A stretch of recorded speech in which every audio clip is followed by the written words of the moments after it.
অনেকেই ভুলবশত অনেকগুলো ফেসবুক পেজ খুলে ফেলেছেন, কিন্তু ডিলিট করতে পারতেছেন না। অথবা কেউ কেউ ফেসবুক পেজ খুলে কিছুদিন কাজ করার পরে আর কাজ করার আগ্রহ নেই, তাই পেজটি আপনি ডিলিট করতে চাচ্ছেন কিন্তু পারছেন না। আজকের ভিডিওটি তাদের জন্য, কিভাবে ফেসবুক পেজ পার্মানেন্টভাবে ডিলিট করবেন। এবং এই ভিডিওটি যদি আপনার পরবর্তীতে প্রয়োজন হয় তাহলে শেয়ার করে রেখে দিন। যারা ইউটিউব চ্যানেল থেকে দেখছেন, এই ভিডিওটি যদি আপনার কাছে খুবই মূল্যবান মনে হয় তাহলে আমার ইউটিউব চ্যানেলটি সাবস্ক্রাইব করে লাইক, কমেন্ট, শেয়ার করে দিবেন। প্রথমে 3 ডট লাইনের উপরে ক্লিক করুন। এখান থেকে এই অপশনটির উপর ক্লিক করে আপনাকে সিলেক্ট করে নিতে হবে যে আপনি কোন পেজটি ডিলিট করতে চাচ্ছেন। এই অপশনটির উপরে ক্লিক করুন। এখানে দেখুন আমার অনেকগুলো পেজ শো করছে। এখান থেকে আমি এই কম্পিউটারের লোগো দেওয়া যে পেজটি আছে সেইটি ডিলিট করে দেব। তাই এই পেজটি আমি সিলেক্ট করে নেব। এখান থেকে আমি এই কর্নারে যে প্রোফাইল আইকনটি আছে সেটির উপরে ক্লিক করব। এবার সেটিংস আইকনের উপরে ক্লিক করতে হবে।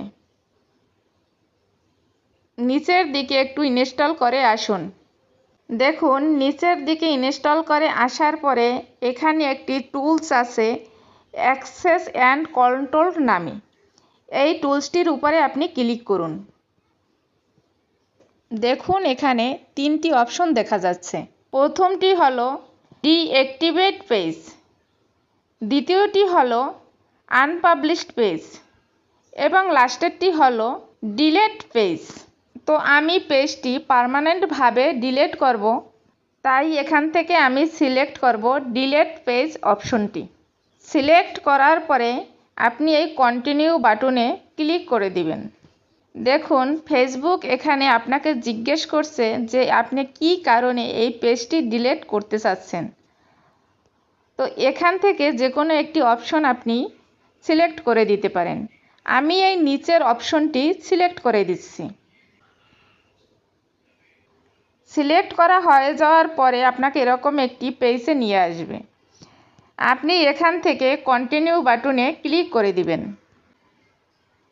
আপনি আপনার পেজে যে সমস্ত ভিডিও বা ফটো ছেড়েছেন সেগুলো যদি ডাউনলোড করতে চান তাহলে এখানে দেখুন ডাউনলোড অপশন আছে, আপনি এখান থেকে ডাউনলোড করে নিতে পারবেন। আমি ডাউনলোড করব না, পার্মানেন্টভাবে ডিলিট করে দিব। এখান থেকে কন্টিনিউ বাটনে ক্লিক করে দিব। এবার এখানে যে ফেসবুক অ্যাকাউন্টটি দিয়ে আপনি ফেসবুক পেজগুলো খুলেছেন সেই অ্যাকাউন্টটির পাসওয়ার্ড দিতে হবে আপনাকে।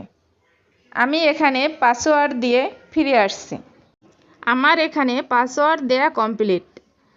এবার আমি কন্টিনিউ বাটনে ক্লিক করে দিব। দেখুন এখানে আমার যে পেজটি ডিলিট করব সেই পেজটির লোগো দেখা যাচ্ছে এবং এখানে লেখা আছে আপনি 30 দিনের ভিতরে লগ ইন করতে পারবেন যদি আপনার এই ফেসবুক পেজটি প্রয়োজন হয়। আর যদি 30 দিনের ভিতরে লগ ইন না করেন তাহলে পার্মানেন্টভাবে আপনার এই পেজটি ডিলিট হয়ে যাবে। এবার এখানে দেখুন নিচে লেখা আছে ডিলিট পেজ।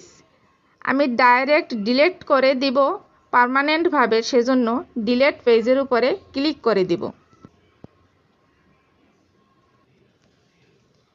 আমার পেজটি ডিলিট হয়ে গেছে, তাই সরাসরি আমাকে আমার ফেসবুক অ্যাকাউন্টে নিয়ে আসছে।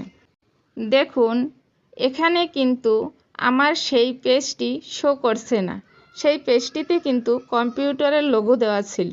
এভাবেই আপনারা আমার ভিডিও দেখে পার্মানেন্টভাবে আপনার ফেসবুক পেজটি ডিলিট করে নিতে পারেন। ধন্যবাদ সবাইকে।